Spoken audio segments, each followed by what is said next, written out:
Guys, അപ്പോൾ ഇന്നൊരു room cleaning വ്ളോഗാണ്. അപ്പോൾ ഇത് ബർത്ത്ഡേ അന്ന് കുഞ്ഞിൻ്റെ ബർത്ത്ഡേ ആയിരുന്നേ. അപ്പോൾ അന്ന് രാവിലെ നമ്മൾ മുറി വൃത്തിയാക്കണ ഇതാണ്. അപ്പോൾ ഈ വ്ളോഗ് കുഞ്ഞു മിനി വ്ളോഗ് ഞാൻ ബർത്ത്ഡേയുടെ അടുത്തൊരു വീഡിയോ ആയിട്ട് അപ്ലോഡ് ചെയ്യാതെ. അപ്പോൾ ചേട്ടൻ ഇവിടെ വൃത്തിയാക്കി കൊണ്ടുവന്ന് അങ്ങനെ തൊട്ടിലൊക്കെ അവുത്ത് മാറ്റി ഇനി ആ തൊട്ടിലേക്ക് എടുത്തണ്ട എന്നൊരു ഇതിൽ പറഞ്ഞിട്ടുണ്ടായിരുന്നേ.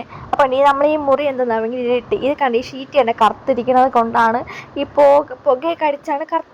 അപ്പോൾ അതുകൊണ്ടാണ് നമ്മുടെ മുറി ഒരു ക്ലാരിറ്റി ഇല്ലാത്ത. കണ്ടോ ചേട്ടാ, ആ തൊട്ടിൻ്റെ കമ്പി ഇളക്കിയപ്പോഴത്തേക്ക് അവിടുത്തെ മണ്ണെല്ലാം കൂടി ഇടിഞ്ഞ് പോയിട്ടുണ്ടായിരുന്നു. അതാണ് ഞാൻ സൂം ചെയ്ത് നിങ്ങൾക്ക് കാണിച്ചു തന്നിട്ടുണ്ടായിരുന്നത്. കണ്ടു. പിന്നെ ചേട്ടൻ കർട്ടനൊക്കെ ഇടാനൊക്കെ വെച്ച് സെറ്റാക്കി എടുക്കുന്നുണ്ട്. കാരണം ഞാൻ ഒരു ജനൽ തുറക്കാൻ പറ്റില്ല, അത് ഞാൻ ഒരു വീഡിയോ ഇട്ടിട്ടുണ്ടായിരുന്നല്ലോ.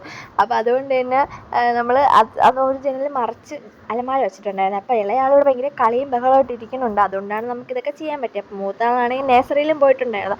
അപ്പോൾ കണ്ട് ഈ ഒരു പീസാട്ടോ ഇടിഞ്ഞ് വീണിട്ടുണ്ടായിരുന്നത്. അങ്ങനെ പിന്നെ ഞാൻ ഇത് കണ്ടപ്പോൾ തന്നെ എനിക്ക് നല്ല വിഷമമായി. പിന്നെ എനിക്ക് വീഡിയോ എടുക്കാനൊന്നും തോന്നിയില്ല. അപ്പോൾ പിന്നെ നമ്മൾ ഇളയാളെ ഉറക്കിയതിന് ശേഷമാണ് ഞാൻ വീഡിയോ എടുത്തത്. എല്ലാം കഴിഞ്ഞപ്പോൾ ഫൈനൽ ഔട്ട്പുട്ട് ഇതാണ്. അപ്പോൾ എങ്ങനെയുണ്ട് റൂമിൻ്റെ ചെറിയ ലുക്ക്? ഇഷ്ടമായ ലൈക്ക് ആൻഡ് സബ്സ്ക്രൈബ്.